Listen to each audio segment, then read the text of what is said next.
Offer valid on standard browsers, U.S. only. When I heard about Date My Age, I thought, really? But there I was in my empty, quiet house, my laptop on the kitchen counter, and I typed in my name. Looking for a man between the ages of 40 to 60? Sure, why not? Date My Age is different. With verified profiles, you can feel safe and secure to explore meaningful connections with interesting and mature singles. Date My Age made it really easy. I could join and view online profiles for free. All of a sudden, my empty house wasn't so quiet anymore. I got so much attention, it just made me feel seen and alive. Date My Age helped me start a totally new chapter in my life. Find a friend, a lover, a partner at Date My Age. Get 60% off when you join at datemyage.com today. That's datemyage.com to connect with thousands of singles worldwide. datemyage.com. You're listening to Campus Killings, brought to you by AbJack Entertainment. Be sure to check out some of the other great true crime podcasts from this network, including The Murder in My Family, DNA ID, Zodiac Speaking, Scene of the Crime, Missing Persons, Beyond Bizarre True Crime, and Citizen Detective. All of these podcasts are available for you to binge on right now, wherever you listen to podcasts. Subscribe where you're listening to this podcast so you don't miss an episode.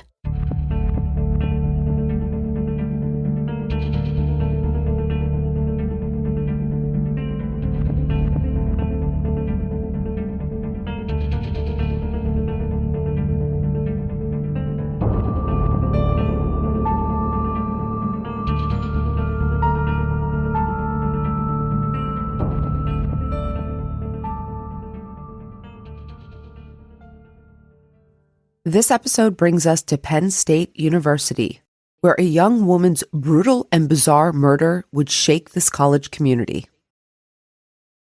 In March 1987, Dana Bailey was a senior at Penn State University. She lived with her roommate in an apartment right across from the campus main gates at 132.5 South Allen Street. On March 5th, Dana's parents headed to State College to visit their daughter.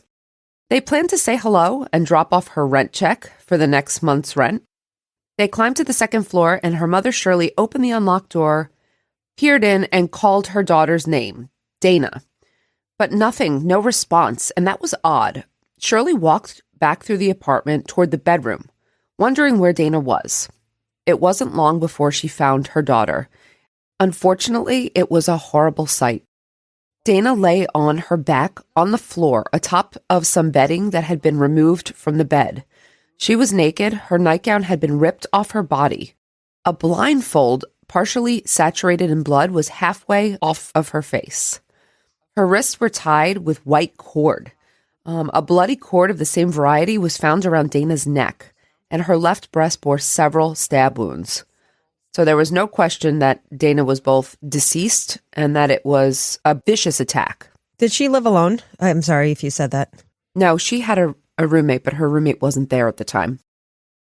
Her mother, Shirley's 911 call came in at 3:04 p.m.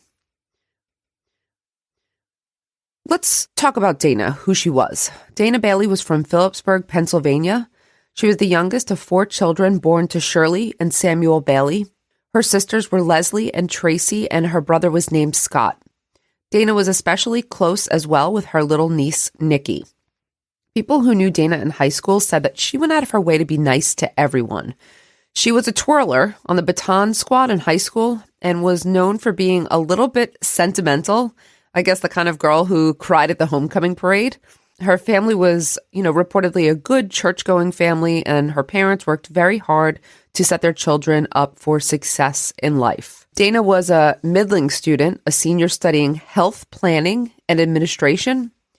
After graduation in the spring of 1987, she hoped to land a job in the personnel department of a Washington, D.C. area hospital. And the reason why Washington, D.C. is because Dana was engaged to be married to a man by the name of Greg Greenberg, who was a hotel manager in the area in Washington. They met when they were both waiting tables at the corner room in State College. Their first date was playing tennis, and they really hit it off. Ever since Greg graduated, they had been doing the long distance thing, seeing each other every weekend, basically. and their wedding was planned for September 26th. Dana was 5'4" with blue eyes and wore her hair frosted and permed. This was the time for that, the 80s. She loved aerobics and running and was a soap opera devotee, particularly Guiding Light. Were you a soap opera person, Amy? Nope, but I know your mom I was. Oh, you were Absolutely. too. I was all about Santa Barbara and General Hospital. Dana devoured romance novels and anything particularly by Danielle Steele. She was always reading. She loved flowers, red roses in particular. She loved animals, and her favorite band was Simon and Garfunkel. In college, Dana was described by classmates as quiet but kind and always smiling.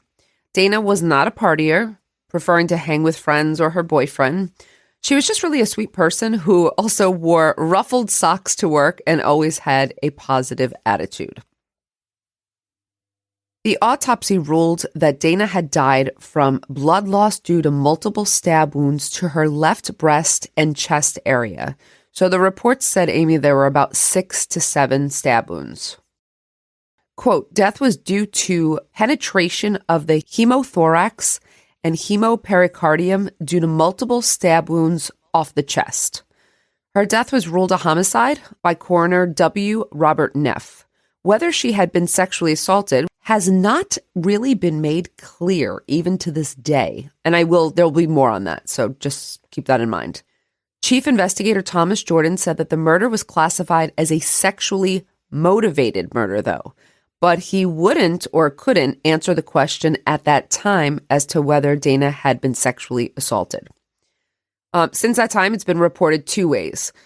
First, that police do not believe that Dana was assaulted, or that they could not tell whether she was assaulted.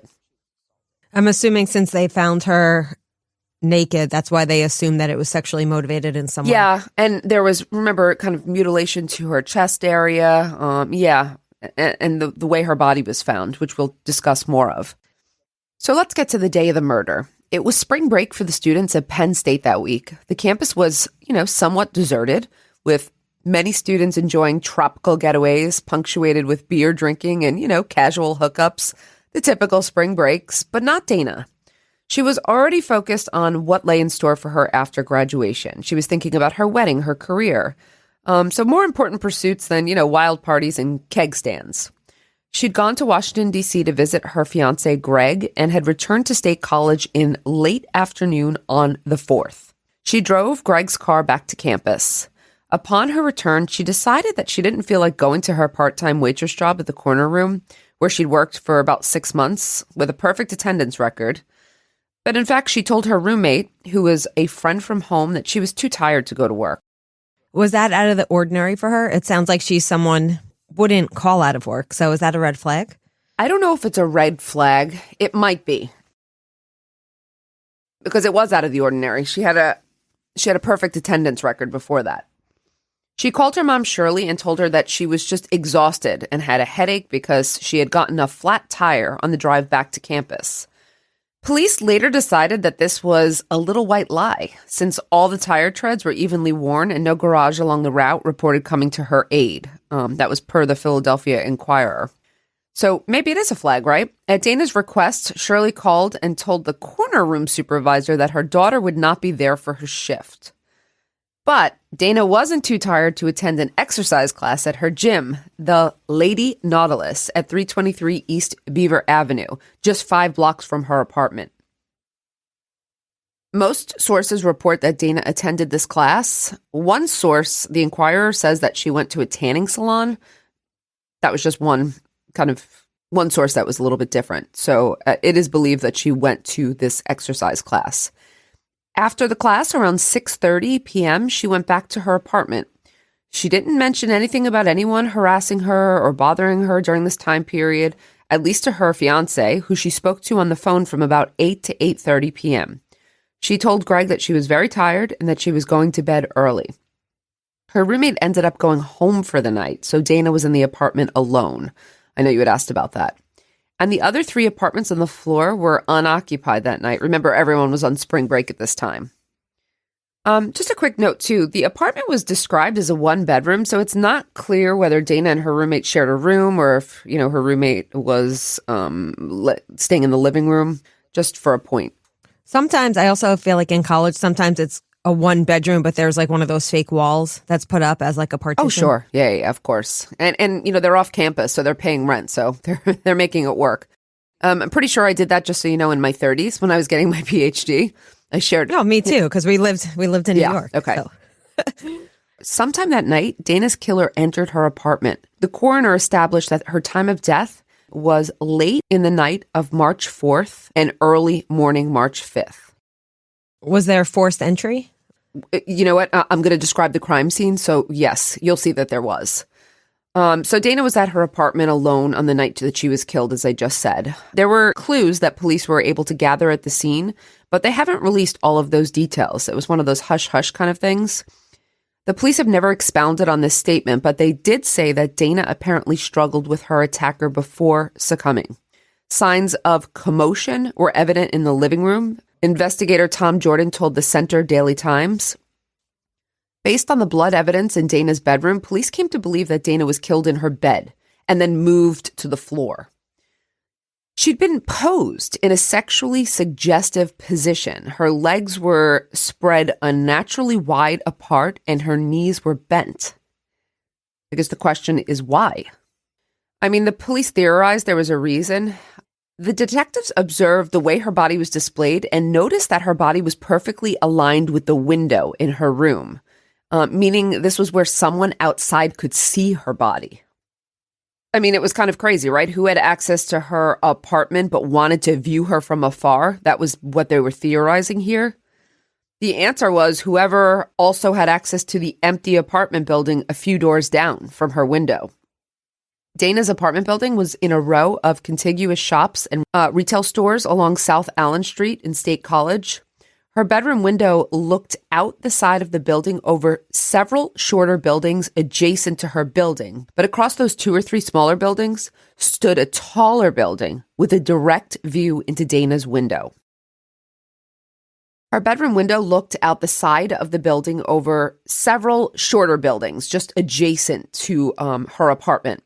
But across those 2 or 3 smaller buildings stood a much taller one with a direct view into Dana's window. So this was maybe someone who was stalking her.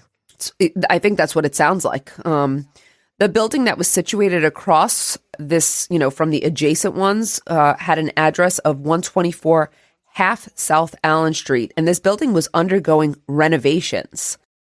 On the ground floor of this building was Graham's newsstand, but above that, some apartments had sat empty for quite some time. And one of those empty apartments, again, had a clear line of sight into Dana's bedroom and her naked body. So this was the theory by police, why she was posed in that way. As you had mentioned, Amy, police suspected that the killer may have stalked Dana before the crime, watching her from the building across the way, and again posed her so that he could stare at his handiwork from afar. This hunch proved correct when shoe prints found in Dana's apartment matched shoe prints in the empty apartment across the way. Do you know if she had window treatments? Like, I'm wondering if she never closed her windows and this person had been able to see her clearly. Don't know about the window treatments, but there will be some description of the window in just a little bit. Because the police were trying to figure out how Dana's killer got into her apartment. She was on the second floor above the Crabtree Jewelers on the first floor. Her kitchen window also looked out, the rooftops of those lower buildings. That kitchen window was found unlocked. So police guessed that whoever killed Dana had been on the roof and had climbed onto an upside-down 5-gallon paint bucket, cut the screen with something sharp, raised the window, hoisted himself through. And that's how he gained entrance, and then proceeded to go and stab Dana in her bed. This is interesting. The knife used to kill Dana was her own. It was a steak knife lifted right out of the apartment kitchen. It was found in the bathroom. If any prints were found on it, the police haven't disclosed that. It's very rare for a perpetrator to not bring their own weapon. We've heard of cases like this before, but it definitely brings into question premeditation. But it's bizarre because it seems like this was a person who premeditated. You would have thought they thought about this. I mean... Yeah, but maybe the plan wasn't murder. I think the plan was murder. Perhaps he only brought like a box cutter to cut that window, but he wanted a longer blade to strike, lethal blows. As we know, stabbing has psychological associations with penetration, so perhaps her killer was impotent in the moment and his rage, stabbed Dana instead. Maybe he had a different plan and things just went awry. Of course, this is all speculation, but it was slightly odd. They felt that he took a knife from, her apartment and didn't bring his own. So at this point, the question becomes, who would do this and why? The police were stumped. Dana's autopsy concluded that she had likely not been sexually assaulted, although the posing of the body indicated a sexual nature to the crime. There was no evidence of robbery. Her engagement ring worth some money was still on her finger. This was really perplexing. Several reports about the murder that we saw said Dana was found tied to a chair. This does not seem to be accurate, as she was found on the floor by her mom. But it's possible that she was tied to a chair using the bindings found on her wrist and neck, and then she was moved to the floor and posed after she was stabbed on the bed. Perhaps police found a chair with evidence of bindings or blood on it as well. 2 years after the crime, the Philadelphia Inquirer reported that fingerprints have never been identified, but they were collected at the scene. And presumably the investigators found Dana's nightgown, which they said was torn from her body, somewhere in the apartment as well. And now, a brief word from our sponsors. This podcast is sponsored by Ramp. I can't sleep. What is it now? It's the company. It's chaos. What's chaos now? The numbers, the expenses, the books. What if we get audited? No one's gonna audit you at 3 a.m. Go to sleep. I can't sleep. You could if you used Ramp. Who said that? I don't care because they're right. Go to sleep and sign up for Ramp in the morning, Jerry. Ramp is the corporate card that handles all your tedious financial operations automatically, integrates directly with your ERP, and gives you complete control over every transaction. Ramp gives you everything you need for bulletproof books and a better night's sleep. Wow, that is exactly what my company needs. Yes, and exactly what I also need. Go to sleep, Jerry. Upgrade to Ramp for free today and get $250 at ramp.com. That's ramp.com. ramp.com. Cards issued by Sutton Bank, members of FDIC. Terms and conditions apply. So let's talk about the investigation a little bit more. Dana's murder was the first in State College in 6 years and the first killing of a student in 18 years. Newspaper headlines blared things like, "Fatal stabbing shocks Tranquil State College." The region, called Happy Valley, was not used to such violent crimes, and the murder dominated headlines and water cooler conversations for weeks. The investigation was led by Center County Coroner Robert Neff and Center County District Attorney Ray Griecar, working in conjunction with the state police. As I mentioned before, State College Police Detective Tom Jordan headed up the investigation. 6 State College criminal investigators were staffed on the case, and they planned to interview everyone that Dana knew, everyone that she worked with, went to school with, and so on. I'm assuming her fiance had an alibi. He was ruled out. That is correct. Early on. Yes, he was determined to be in Washington. But at this point, it seemed like, they presumed that Dana's killer was someone that she knew and someone who might have a reason to kill her. But the police, they held back a lot of information. For example, on March 9th, Center County District Attorney Ray Griecar announced publicly that Dana's apartment had been broken into. He said forcibly entered, but he refused to disclose any other details. State Police Lieutenant Jack Ordoff wouldn't even say if anything was missing from the apartment. They basically were just saying no comment to all questions. But it was completely normal for the residents, of course, of this, supposedly safe college town to have questions and concerns. I mean, the students at Penn State, particularly female ones, were anxious. They felt like the police were too tight-lipped about the investigation and too reticent to release information to the public. I think their theory here was that if there was someone marauding, a stalker, a murderer, a madman, more information issued to the public would better help them to protect themselves. But at the same time, in investigations like this, they're also keeping information close to the chest because they don't want to blow up the whole investigation. So you could see it from both sides. Police kept the Bailey family regularly updated, but did not give them any information other than what was publicly released, and also requested that they not speak to the media about the crime. Griecar asked that anyone who had been in contact with Dana recently to contact the authorities, and also requested that any State College residents who had been the victims of recent break-ins to please contact authorities. They fumbled, though, a bit here, Amy. On March 9th, police released a photo of Dana Bailey to the media. Only problem? It wasn't Dana Bailey. They had the wrong woman. How does that happen? So the That's so disrespectful to the family. I agree. The photo was taken by the police from Dana's apartment, and they just assumed it was her, but it wasn't. It was her roommate. And this photo ran in a number of papers. How traumatizing for the roommate and her family as well. Absolutely. A relative of this, very much alive young woman in the photo contacted the paper and State College police and notified them that they had the wrong photo. So the next day they had to issue an apology and a correct photo of Dana. District Attorney Ray Griecar said, quote, "Inadvertently, the wrong picture was distributed, but that doesn't mean the investigation is being bungled." Okay. Didn't really inspire confidence. The woman in the photo asked that her name not be released to the public. And yeah, that's very traumatizing for her. On the 11th of March, both the Daily Collegian and the Center Daily Times published editorials criticizing the authorities' refusal to release information. The University Student Executive Council commenced work on a letter to DA Griecar expressing the concerns with how information in the Bailey case was being disseminated, or rather not being disseminated.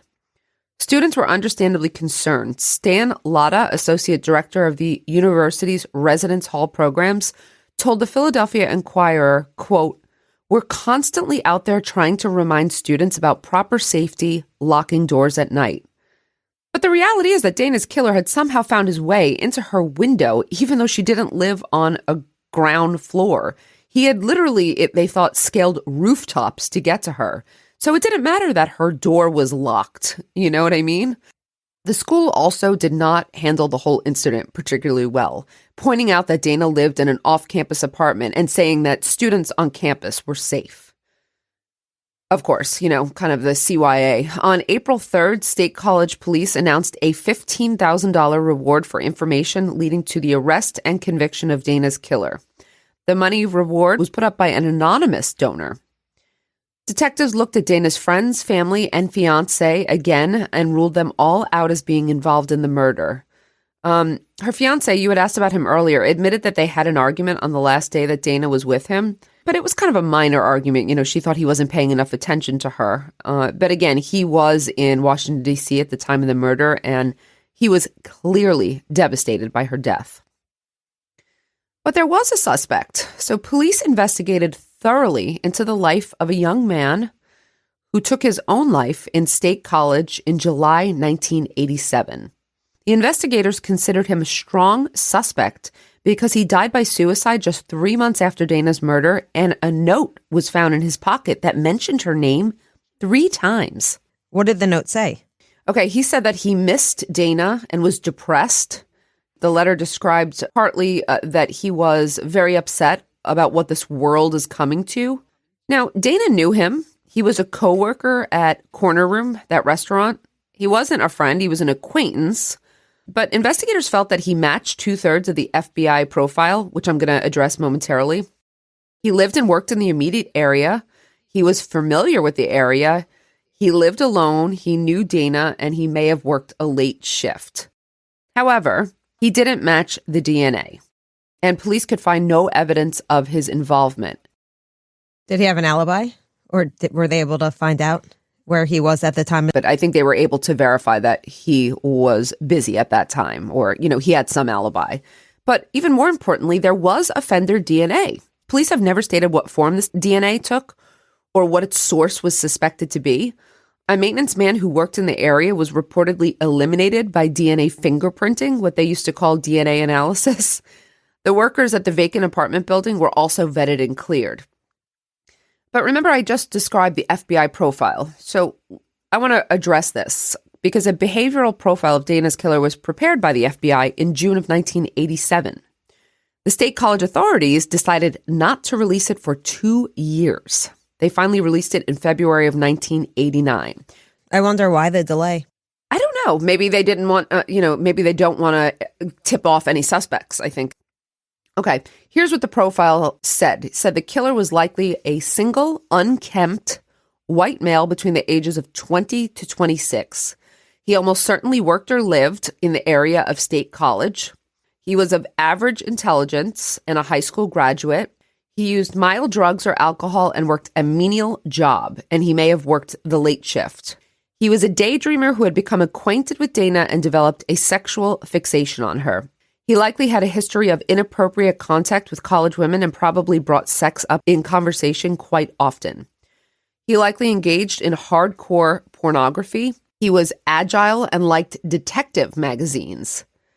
So this one is odd, but he may have hung around laundromats. I guess you could speculate that maybe laundromats are a place where college students would, be doing their laundry, and he could kind of hang out there all day, waiting, watching. People may not, if you're someone who's hanging around a laundromat, that's normal because people tend to just hang around. So it might not stick out. Who knows? That's very strange. Yes. Finally, he may have been into fetish thefts, implying that something was taken from Dana's apartment, I think is the implication here. It's a very specific profile. They're not always right. I mean, just to point out, though, it's very specific, but it doesn't mean it's totally accurate. No, either. of course not. It's just, profiles sometimes are a little bit more general. This one was very, much more specific, I thought. And you're right, it might not have been accurate, but it was interesting. They concluded that Dana's killer watched her from the abandoned building opposite hers. He would have learned her patterns and been able to see that she was home alone. After the crime, he watched Dana from the vacant apartment window for a time and the next day returned to the scene. This is what they are theorizing, again, why he posed her, because he wanted to watch. But they believe he returned to the scene of the crime the next day? I'm not sure if they meant specifically the scene of the crime or just watching the scene. Gotcha. Okay. They said that he may have discussed the crime or exhibited undue interest in it and probably saved newspaper clippings and photos. This is not, atypical, especially of like serial offenders. He might have been angered by the wrong photo published in the papers. Remember the roommate? And he may have increased his use of alcohol or drugs after the murder. The police released some information too. In December, the University Student Executive Council sent their letter to State College Police and a District Attorney, Ray Griecar, criticizing the failure of their departments to release information on the Bailey homicide. And in the wake of their receipt of this letter, the police department issued a press statement. But it really just reiterated information that already had been released. It stated that the investigation was a top priority. Police had interviewed upwards of 500 people and expended more than 200 man-days investigating the case. They checked into parallel crimes across the country. They sent physical evidence from the crime scene to the FBI for testing. If anything came, by the way, from the FBI testing, it hasn't been released. They looked into several suspects and so on. We'll return after a brief word from our sponsors. If you love smash burgers, the crispy edges, bold, beefy flavor, you need to try Omaha Steaks' all-new smash burgers. They're pre-smashed, made with 100% extra-aged beef, and grill-ready. No mess, no griddle. I tossed a few on the grill last weekend, straight from freezer to bun in just 5 minutes. The sear? Perfect. The flavor? Rich, juicy, and seriously next level. Way better than anything I've had from the store. Plus, I grabbed the Built for the Grill pack at omahasteaks.com/smash and scored 16 smash burgers free.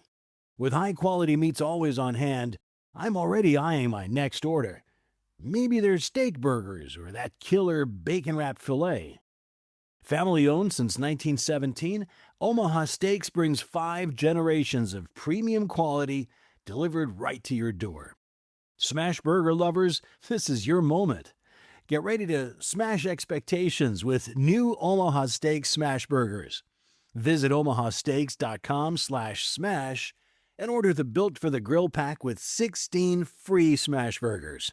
That's 16 free Omaha Steaks smash burgers at omahasteaks.com/smash. See site for details. This podcast is sponsored by Ramp. I can't sleep.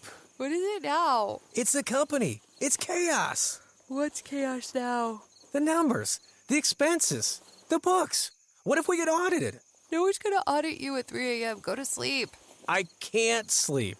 You could if you used Ramp. Who said that? I don't care because they're right. Go to sleep and sign up for Ramp in the morning, Jerry. Ramp is the corporate card that handles all your tedious financial operations automatically, integrates directly with your ERP, and gives you complete control over every transaction. Ramp gives you everything you need for bulletproof books and a better night's sleep. Wow, that is exactly what my company needs. Yes, and exactly what I also need. Go to sleep, Jerry. Upgrade to Ramp for free today and get $250 at ramp.com. That's ramp.com. ramp.com. Cards issued by Sutton Bank, members FDIC. Terms and conditions apply. In January 1988, 10 months after Dana's murder, the Inquirer reported that the Baileys told them Tom Jordan recently visited them and told them, quote, I have a file with the names of 800 people the police had interviewed to date. None had panned out. The Baileys admitted that they were losing hope. District Attorney Ray Griecar continued to stick to his guns in his refusal to release information, declaring that doing so would be counterproductive to the investigation. Tom Jordan said that the purpose of holding back information was so that they could properly be able to vet any suspect who came forward. He told the Inquirer, quote, besides, do people really need to know the gruesome details? Do they need to know how many times she was stabbed? Do they need to know whether he stole her TV? Hold on, did he steal the TV or he's just using that as an example? I think it was an example, although they did imply that there was a theft. Yeah, but it sounds like more of a theft for like a trophy. Like I would think he took maybe an article of clothing. I don't think he stole the TV. The Baileys feared that the reason police were withholding information was that they didn't want to reveal how little they knew. Investigator Jordan said, quote, we've followed leads saying it could have been motivated by revenge, by randomly being in the wrong place at the wrong time, or part of a serial murder. We are conscious of the fact that it could have been any of these. In other words, they didn't really know. And Jordan admitted that they only had guesses to the killer's motive, not to mention his identity. By the first anniversary of Dana's murder, the case remained unsolved and the investigation was foundering. Lead investigator Tom Jordan was frustrated with the lack of progress. He told the Center Daily Times that one of the biggest problems the investigation encountered was that Dana was killed during spring break and there was virtually no witnesses around. He said, quote, that's been detrimental from day one, a lack of people who could have seen or heard something. We canvassed that block. We found virtually no one living in their apartment. At the time, her building was vacant. There was no one there except her. I would imagine that her killer knew exactly that information, and that's why that's why she was murdered when she was murdered, because there was no one around. I absolutely agree. Okay, just before the second anniversary of Dana's murder, the police finally decided to release some information. This is when they released their theory that Dana's attacker had watched her from the abandoned apartment across the rooftops. They said they believed he was there for hours. They had not wanted to release this information originally because they hoped that they would be able to catch the suspect returning to the vacant building, unaware that the police knew he had used it as a vantage point. And that makes sense to me. In this information release, authorities also said the knife came from the apartment, which hadn't been released previously. They revealed that they could not determine whether Dana had been sexually assaulted. It was at this time that they also issued that FBI profile of the suspected killer, and they also revealed that they had at least 5 serious suspects, 4 of whom had not cooperated with the investigation. They had spoken to 1,000 people and traveled to 4 other states, as well as followed up on similar crimes in 10 other states. This publicity push garnered phone calls from citizens with at least a dozen calls containing tips. Then in March of 1989, right around the second anniversary, Dana's father received an anonymous letter signed Concerned Officers. The letter accused a police officer named Rusnick of being responsible for Dana's murder. The officer cooperated with detectives, and an investigation by the Attorney General's office found absolutely no evidence to support the allegations. We don't know any more about that letter, who sent it, or why. A 1989 article in the Inquirer stated that genetic testing on evidence found in the apartment eliminated about 8 suspects. Tom Jordan said that at that time, just 2 or 3 others remained. Then there was a tip in 1991. An anonymous, so this is almost 4 years later. An anonymous caller called in a tip to the State College Police in 1991. Tom Jordan, lead investigator, told the Collegian that the tipster had not called the police directly because he was actually wanted by the police. Instead, he called a guest who had appeared on a television show on WJAC in Johnstown titled Getting Away with Murder. The show aired in February, and an unnamed person on the show was interviewed about Dana's murder. Several appeals were made to the public to come forward with any information. Immediately after the show aired, the tipster called that interviewee and told him or her that he would like to relay this information. The guest then phoned the police with the tipster's information. The tipster provided information about a suspect who worked for a heating contractor at the time of the killing and was familiar with the rooftops near Dana's apartment. According to the tipster, he had worked on the heating units on those very rooftops where the killer was believed to have been on the night of the murder. The tipster was able to describe the specific suspect he was talking about. He was a 5', 10-inch white male with curly dark hair. He drove a gold or bronze Pontiac Trans Am with stripes. Tom Jordan told the Collegian that police were taking the lead very seriously because of the similarities between the tip and the FBI profile. And the fact that the tipster said the suspect had access to the rooftops bolstered the likelihood that the tip was correct because police had already theorized about Dana being stalked from that, vacant apartment. The police had theorized that he had watched Dana for 1 to 5 hours. It's unclear how they knew this. Perhaps cigarette butts or, gum wrappers or, something at the scene indicated how long someone had been there for. And then the police theorized that the murderer went down a flight of stairs, crossed the 3-foot gap between the buildings, climbed over 2 peaks to Dana's window, and boosted himself off a barrel into the apartment. That is quite an endeavor. So it also has to be someone who is very physically able to pull that off. Absolutely. And as a result of this tip, police started contacting all heating contractors in the surrounding counties and asking them to retrieve work orders to help identify potential suspects. Police also pleaded with the tipster to please contact them with more information about the suspect. As far as we know, that did not happen, and this seemingly very good lead just kind of fizzled out. 5 years after Dana's murder, Tom Jordan said he still thought about the case every day. It was a mystery that neither he nor anyone else could make heads or tails of. If Dana had a stalker, she either didn't know about him or she mentioned it to no one. Then in December 2003, 16 years after the murder, State College Police received an anonymous letter addressed to the chief. There were 2 persons named in the letter as being connected to Dana's murder. Police tracked down and interviewed both of these people, but could not establish any kind of connection with Dana. And neither person admitted to even knowing her. Police said neither of them was considered a viable suspect. The letter was postmarked from southeastern Pennsylvania. Police tracked down the return address, which turned out to lead to a post office box whose owner had no knowledge of the letter or Dana's murder. So the police believed it may have been a prank. But the letter did have an upside. It renewed interest in the case and prompted a $30,000 reward offered for information leading to the arrest and conviction of Dana's killer. It also prompted a review of the entire case by the new investigator, Ralph Ralston. He reorganized the case files, re-interviewed people, and sent physical evidence in for new testing. Tom Jordan had left the department at that point and went on to become a district judge. Jordan said later that he subscribed to the stalker theory and said that Dana must not have known about the man watching her. And now, a brief word from our sponsors. In an article commemorating the 20th anniversary of Dana's murder in 2007, police detective Ralph Ralston said no suspects have ever been identified. This was, of course, in contradiction to the statements made in 1989, in which the police, remember, they said they had 5 serious suspects? I thought it was 8. Wasn't it 8 at one point? Yeah, so there was very conflicting information. And let's talk a little bit about this DNA evidence that was found at the scene. The police continued to say that there was no sexual assault. Police stated that the killer was a male. It's not too big of a leap to presume that male ejaculate was found at the scene, or that blood found at the scene was tested and proved to be male, or possibly cigarette butts again, or, something else at the scene was tested. We just don't know. It could also just be the profile that they're assuming it's male, just based on the crime. Well, no, remember they used DNA to clear certain suspects, so there was DNA. Oh. Yeah.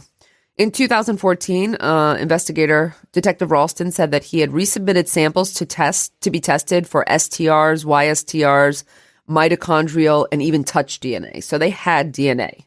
We think it's safe to say they have a profile of the killer, and he's not in CODIS, is basically what I would say. But let's hope there's ample, enough DNA to create a profile and conduct forensic genealogy to solve this case once and for all. In 2019, some Penn State film students produced, filmed, and released a short documentary about Dana's case. It's called Murder in Happy Valley. And Amy, our producer, Mike Morford, was interviewed for that documentary. Oh, yeah? Yeah, you can watch it on YouTube, and others can if they're interested. Did Mike do work on the case or just his expertise? I think it was his expert opinion on it, and it brought a lot of attention to Dana's case, but unfortunately, it didn't help solve it. State Police Lieutenant Keith Robb and Stephen Bozak are now responsible for the investigation, which has stalled. The Bailey family still has no answers 37 years later.